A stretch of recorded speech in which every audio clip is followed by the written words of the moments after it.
السلام علیکم ناظرین، نیشنل بینک آف پاکستان جو قومی بینک ہے اور ٹریجری کا کام کرتا ہے، اس کے حوالے سے ہم نے 3-4 پروگرام اس سے پہلے بھی کیے تھے، اور اس میں بنیادی طور کے اوپر بے شمار مالی بے ضابطگیوں کی شکایات ہیں، اور اس کے ساتھ ساتھ جو پینشنرز کی پینشن کا معاملہ ہے وہ بھی ہے، اور پھر بہت سی جو بیوہ خواتین ہیں جن کا بہبود فنڈ کا تعلق اسی بینک کے ساتھ منسلک ہے، ان کی بھی بے شمار شکایات تھیں جو ہم نے مختلف پروگراموں میں ان کو اٹھایا۔ آج ہم ہائی کورٹ اسلام آباد نے ایک بڑا اہم فیصلہ دیا ہے، اور جو نیشنل بینک کے اندر جو معاملات چل رہے ہیں، نہ صرف مالی معاملات بلکہ وہاں پہ جو تقرریوں کے معاملات ہیں اس کے حوالے سے بھی بڑا اہم ڈسیزن دیا گیا، اور پاکستان تحریک انصاف کی حکومت جو 22 سال تک یہ ملک میں جدوجہد کرتی رہی کہ میرٹ کی بالادستی ہونی چاہیے اور انصاف اور جو احتساب ہے وہ سب کا یکساں ہونا چاہیے، تو اس حوالے سے یہ فیصلہ تحریک انصاف کی اس پالیسی کے حوالے سے بھی بڑا اہمیت کا حامل ہے کہ جو نیشنل بینک آف پاکستان کے صدر عارف عثمانی صاحب کا جن کا تقرر پی ٹی آئی کے دور حکومت میں ہوا تھا، ان کی تقرری کو غیر قانونی اور قواعد کے منافی قرار دے کر اسلام آباد ہائی کورٹ نے ان کی فوری عہدے سے علیحدگی کا حکم دیا، اور اس کے ساتھ ساتھ جو نیشنل بینک آف پاکستان کے جو بورڈ کے چیئرمین ہیں زبیر سومرو صاحب، ان کو بھی فوری طور پر اس عہدے سے ہٹانے کا حکم دیا گیا ہے۔ اس سلسلے میں اسلام آباد ہائی کورٹ کے اندر ایک پٹیشن دائر کی گئی تھی جس میں یہ موقف اختیار کیا گیا تھا کہ پریزیڈنٹ بینک کی جب تعیناتی کی گئی جنوری 2019 میں، تو اس میں جو بینک رولز ہیں یا جو اپوائنٹمنٹس کا طریقہ کار ہے اس کی خلاف ورزی کی گئی، اور اس میں شفافیت نہیں ہے، اور جو ایسی سی پی کے جو قوانین ہیں بینکنگ سیکٹر اور اس حوالے سے ان کی بھی خلاف ورزی کی گئی ہے، اور ان کو ملحوظ خاطر نہیں رکھا گیا، تو اس لیے ان کی تقرری کو جو ہے غیر قانونی قرار دیا جائے۔ یہ پٹیشنر نے اسلام آباد ہائی کورٹ میں اس تقرری کو چیلنج کیا تھا، اس کی سماعت کافی عرصہ یہاں پہ ہوتی رہی۔ تو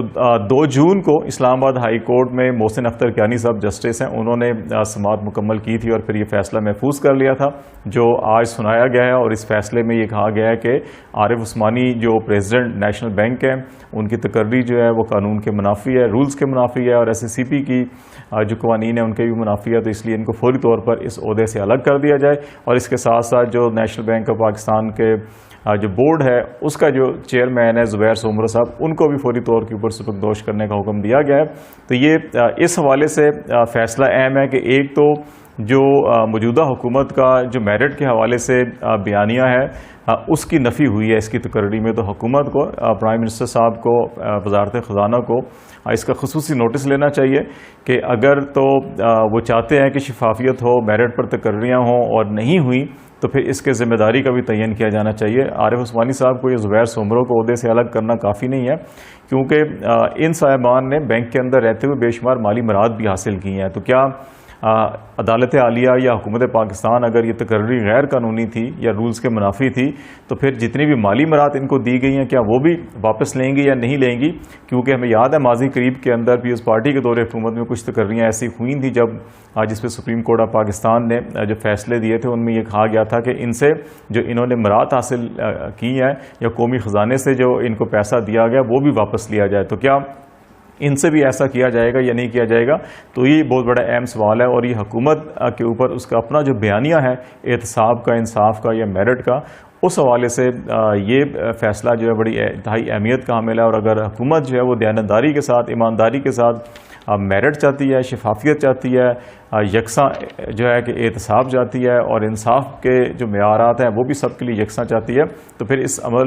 فیصلے پر عمل بھی ہونا چاہیے، اور پھر ان صاحبان سے جو قومی خزانے سے مراد دی گئی ہیں وہ بھی واپس لی جانی چاہیے، کیونکہ یہ معاملہ صرف جو ہے کسی کی تقرری یا برطرفی کا نہیں ہے۔ ان صاحبان نے نیشنل بینک میں یہ آئے ہیں تو اس کے بعد انہوں نے پبلک اکاؤنٹس کمیٹی کو حسابات دینے سے بھی انکار کیا، اور جو قومی اسمبلی کی پبلک اکاؤنٹس کمیٹی ہوتی ہے اس میں جب ان کو بلایا گیا تھا اور یہ پوچھا گیا تھا کہ بینک کے کھاتے کتنے ہیں، پروفٹ کتنا ہے، ٹیکس کتنا ہے، اور آڈٹ ہوا ہے نہیں ہوا، تو آڈیٹر جنرل آف پاکستان جو کہ ایک کانسٹیٹیوشنل ادارہ ہے وہ مجاز ادارہ ہوتا ہے جو تمام وفاقی اداروں، وزارتوں، ڈویژنز یا مالیاتی اداروں کا جو آڈٹ کرنے کا مجاز ہوتا ہے، کارپوریشنز کا بھی، تو اس نے متعدد بار نیشنل بینک آف پاکستان سے ان کے اکاؤنٹس مانگے تھے، لیکن ان کو اکاؤنٹس نہیں دیے گئے، اور اس پبلک اکاؤنٹس کمیٹی کے اجلاس میں بھی کافی گرما گرمی ہوئی، اور زبیر سومرو صاحب نے کافی تلخ جملوں کا تبادلہ بھی کیا پی ایس سی کے چیئرمین کے ساتھ اور ارکان کے ساتھ، کیونکہ زبیر سومرو صاحب خود ایک سیاستدان کے بیٹے ہیں۔ الہی بخش سومرو جو نیشنل اسمبلی کے اسپیکر رہے ہیں، یہ ان کے صاحبزادے ہیں، تو انہوں نے اس کا جو ہے فائدہ اٹھاتے ہوئے جو ارکان قومی اسمبلی اور پبلک اکاؤنٹس کمیٹی کے ممبرز ہیں ان کے ساتھ بھی کافی تلخ کلامی کی تھی، اور کہا تھا کہ نیشنل بینک جو ہے وہ اس کو کوئی اختیار نہیں ہے auditor general of Pakistan office کو کہ نیشنل بینک سے ان کے حسابات مانگے، اور ہم حسابات نہیں دیں گے۔ تو یہ انہوں نے یہ موقف اختیار کیا تھا کہ ہم اپنے پرائیویٹ آڈٹس کرواتے ہیں۔ تو یہ معاملہ جو ہے کہ یہاں نہیں رکنا چاہیے، اگر ان کی برطرفیاں ہوئی ہیں تو ان سے وہ مراد بھی واپس لی جائیں جو انہوں نے قومی خزانے سے حاصل کی ہیں، کیونکہ ہماری اطلاعات کے مطابق جو پریزیڈنٹ نیشنل بینک ہیں انہوں نے پچھلے سال جو نیشنل بینک کو پروفٹ ہوا تھا وہ تقریباً 36.5 ارب روپے کے قریب جو ٹیکس ادا کرنے کے بعد نیٹ پروفٹ تھا، اس میں سے جو بونس حاصل کیا وہ بھی 16 سے 18 کروڑ روپے جو صرف پریزیڈنٹ نیشنل بینک نے بونس حاصل کیا تھا، باقی برات اس سے الگ ہیں۔ تو اگر ان کی تقرری غیر آئینی تھی تو غیر قانونی تھی، تو پھر یہ بونس اور یہ سارے پیسے جو ہیں واپس آنے چاہیے، اور یہ پیسہ جو ہے کہ ان بیوہ خواتین کا جو بہبود فنڈ جو روکا ہوا ہے نیشنل بینک نے، ہمارے پاس پیسے نہیں ہیں یا فنڈز کی کمی ہے اس کی ادائیگی نہیں ہو رہی، یا پینشنرز کی جہاں پہ ہائی کورٹ نے بھی فیصلے دیے ہوئے ہیں پینشنرز کے حق میں، نیشنل بینک کے 11,000 پینشنرز ہیں، اور سپریم کورٹ آف پاکستان نے بھی یہ فیصلہ دیا ہوا ہے پینشنرز کے حق میں، لیکن نیشنل بینک کی انتظامیہ اور موجودہ جو پریزیڈنٹ ابھی جو برطرف ہوئے ہیں انہوں نے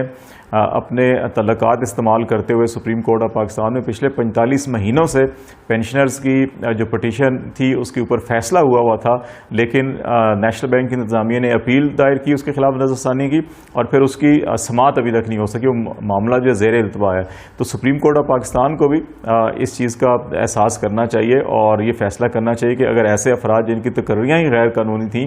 تو ان کی اپیلیں سننے کا کیا معنی رکھتا ہے۔ تو وہ ان لوگوں سے یہ جو 18 کروڑ یا 15 کروڑ یا 16 کروڑ جنہوں نے بونس لیا ہے یہ رقم واپس لی جائے، اور ان پینشنرز کو جنہوں نے ساری عمر جو ہے کہ اپنی بینک کے لیے یا قومی خدمات کے لیے صرف کی، اور اب جو ہے ان کو کسی کو 7,000 کسی کو 10,000 کسی کو 12,000 روپے پینشن دی جا رہی ہے، کاٹی گئی ہے۔ نیشنل بینک کے فارمولے کے مطابق 70% جو ہے وہ پینشن دی جاتی تھی آخری بیسک پے کی، انہوں نے کم کر کے اس کو 30% تک کر دیا۔ تو اس کو بحال کیا جائے، عدالتوں کے فیصلے موجود ہیں، یا تو بینک انتظامیہ اپنی نظر ثانی کی اپیل واپس لے جو انہوں نے کمٹمنٹ کی تھی پینشنر سے اور بینک یونین کے ساتھ، اگر وہ نہیں ہوتی تو سپریم کورٹ یا حکومت پاکستان ایٹ لیسٹ جو ہے کہ ایسے افسران یا ایسے جن کی تقرریاں بھی غیر قانونی تھی ان کے فیصلے کو کالعدم قرار کرتے ہوئے اپیلیں واپس لیں وہاں سے، تاکہ ان سے جو پیسے واپس لیے جائیں جو ان کی عیاشیوں پہ یا غیر قانونی تقرریوں کے نتیجے میں ان کو ملے ہیں وہ واپس لیا جائے، اور یہ پیسہ ان حقدار بیوہ خواتین کو یا پینشنرز کی بیوہ جو تقریباً 3 سے 4 ہزار ہیں اور جو باقی 11,000 پینشنرز ہیں یہ ان کو دی جائیں۔ تو اس سے شاید حکومت کی نیک نامی بھی ہوگی، اور جو داغ جو ہے کہ یہ غیر جو میرٹ کے برعکس تقرری کی گئی اور حکومت کو جو ہے کہ ہزیمت کا سامنا بھی کرنا پڑا ہائی کورٹ کے اندر جب فیصلہ آیا، تو اپنی اس غلطی کا جو ازالہ ہے وہ اس طرح سے کیا جا سکتا ہے، حکومت جو ہے کہ ان لوگوں سے جو غیر ضروری طور کے اوپر ان کو مراد دی گئی تھی وہ واپس لے کر اور پینشنرز کی پینشن کو بحال کیا جائے، اور بیوہ خواتین کے جو بہبود فنڈ ہے اس کا جو ریلیز کیا جائے، تاکہ حکومت کو